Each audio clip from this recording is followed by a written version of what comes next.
All right. Let's do this. Hello everyone, എല്ലാവർക്കും എൻ്റെ പുതിയൊരു വീട്ടിലേക്ക് സ്വാഗതം. ഇന്നത്തെ വീഡിയോയിൽ ഞാൻ നിങ്ങൾക്ക് ഷെയർ ചെയ്യാൻ പോകുന്നത് എങ്ങനെ ഏതെങ്കിലും ഒരു ഫയല് ഹൈഡ് ചെയ്യാവുന്നതാണ്. നമ്മുടെ സ്മാർട്ട് ഫോണിനെ എങ്ങനെ ഹൈഡ് ചെയ്യാവുന്നതാണ്. ഇത് ഹൈഡ് ചെയ്യാനായിട്ട് ചില ആപ്ലിക്കേഷനൊക്കെ ഉപയോഗിക്കും. പക്ഷേ എൻ്റെ ഈ വീഡിയോയിൽ വെറും നിങ്ങളുടെ ഫോണിൽ ഇൻബിൽട്ട് ആയിട്ടുള്ള ഫയൽ മാനേജർ ഉപയോഗിച്ചാണ് ഞാൻ ഇത് കാണിച്ചു തരാൻ പോകുന്നത്. അപ്പോൾ വീഡിയോസ്, ഫോൾഡേഴ്സ്, ഇമേജസ്, മ്യൂസിക്, ഏത് തരത്തിലുള്ള സാധനങ്ങളും ഫോണിൽ സിമ്പിളായിട്ട് ഇൻബിൽട്ട് ആയിട്ടുള്ള ആപ്ലിക്കേഷൻ വെച്ച് നിങ്ങൾക്ക് ഹൈഡ് ചെയ്തിടാൻ സാധിക്കും. ഹൈഡും ചെയ്യും, അതുപോലെ തന്നെ പിന്നെ ആവശ്യമുള്ളപ്പോൾ തിരിച്ചത് എടുക്കാനും സാധിക്കും. അപ്പോൾ അതെങ്ങനെ ചെയ്യേണ്ടതെന്ന് മനസ്സിലാക്കാം. അപ്പോൾ ഫയൽ ഹൈഡ് ചെയ്യാനായിട്ട് ആദ്യം തന്നെ നിങ്ങളുടെ മൊബൈലിലുള്ള ഫയൽ മാനേജറിലേക്ക് പോവുക. അതിനുശേഷം ഫയൽ ലൊക്കേറ്റ് ചെയ്തിരിക്കുന്ന ലൊക്കേഷനിലേക്ക് പോവുക. എൻ്റെ SD കാർഡിലാണ് ഞാൻ ആ ഫയൽ ഇട്ടേക്കുന്നത്.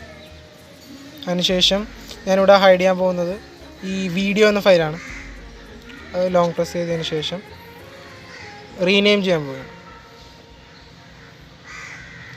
റീനെയിം ചെയ്യുന്ന ടൈമിൽ എന്താണോ ആ ഫയലിൻ്റെ പേര്, ആ ഫയലിൻ്റെ പേരിൻ്റെ മുമ്പിലായിട്ടൊരു ഫുൾ സ്റ്റോപ്പ് ഇട്ട് കൊടുക്കുക.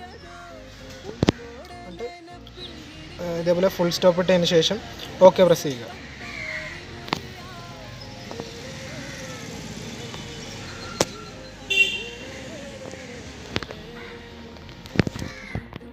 അപ്പോൾ ഞാനിപ്പോൾ ഹൈഡ് ചെയ്ത ഫയല് എൻ്റെ ആ ഒരു ഫോൾഡറിൽ നിന്ന് പോയി.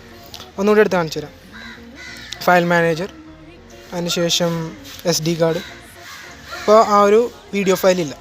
ആ വീഡിയോ ഫയൽ തിരിച്ചെടുക്കാനായിട്ട് ചെയ്യേണ്ടത് മേളിൽ കാണുന്ന ഈ ബട്ടൺ ആ ഒരു ക്ലിക്ക് ചെയ്തതിന് ശേഷം സെറ്റിങ്സിൽ പോവുക. ശേഷം ഷോ ഹിഡൻ ഫയൽസിൽ കൊടുക്കുക. ഷോ ഹിഡൻ ഫയൽസ് തിരിച്ച് ആ വീഡിയോ ഫയലെത്തി. ഇത് ഞാൻ നിങ്ങൾക്ക് പകർന്നു തന്നിയ അറിവ് നിങ്ങളുടെ ജീവിതത്തിൽ എന്തെങ്കിലും ഉപകാരപ്പെടട്ടെ എന്ന് ഞാൻ ആശംസിക്കുന്നു. And at last, cameraman Ashinodopam, it's me, Manuel, signing out.